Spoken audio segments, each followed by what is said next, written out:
Where your treasure is, there will your heart be also. God has given us unlimited treasures in His Word. Every time we open it, we can discover a new treasure or admire an old one. What will we find today? Here's Carla Early with Treasure Hunt in the Word.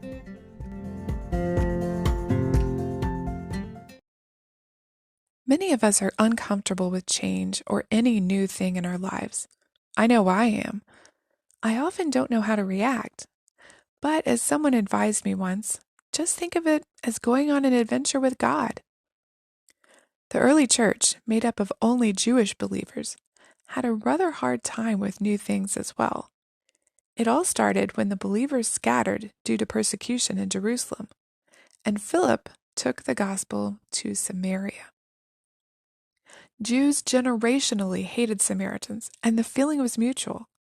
Yet there was Philip preaching the gospel in Samaria, and the Samaritans were believing and being baptized. This was definitely a new thing, but it wasn't totally unprecedented. Jesus spoke to the woman at the well. In fact, she was the first person to whom he revealed that he was the Messiah. She believed and told others, and they believed. In fact, this might be some of the same people. In John 4:35, as the people in that Samaritan city were on their way out to meet Jesus because of the woman's testimony, Jesus told his disciples, "Do you not say there are still 12 months, and then comes the harvest? Behold, I say to you, lift up your eyes and look at the fields, for they are already white for harvest." Now God is sending Philip to reap that harvest. As people in Samaria were getting saved and baptized, word spread until the apostles, who had stayed centrally located in Jerusalem, heard about it. This probably seemed rather iffy to them, but since they'd traveled with Jesus, maybe it wasn't too surprising. They sent Peter and John to check it out.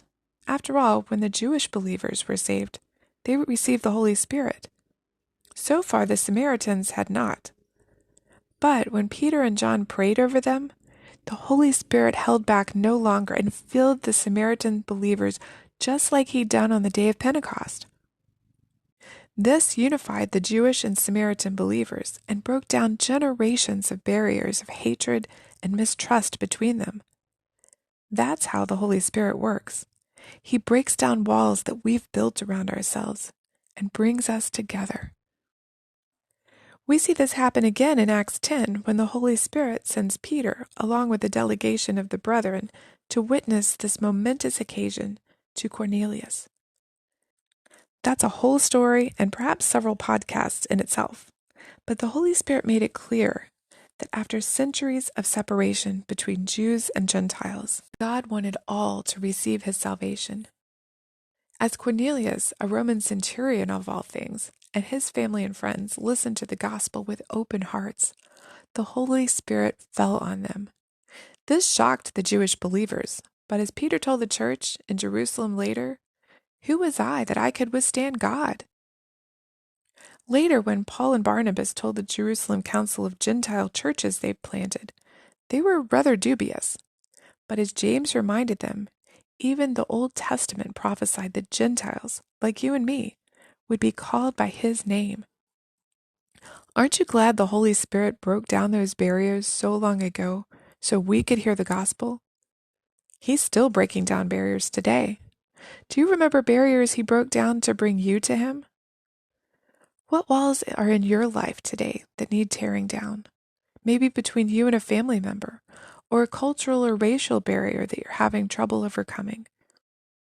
How can the Holy Spirit use you, like he used Philip, Peter, John, and other early Christians, to break down those barriers? You can contact us at treasurehuntintheword@gmail.com. We'd love to hear the treasures God has given you through His Word. You can listen to other episodes at our website, which you can find in the description below. Thanks for listening, and remember, where your treasure is, there will your heart be also.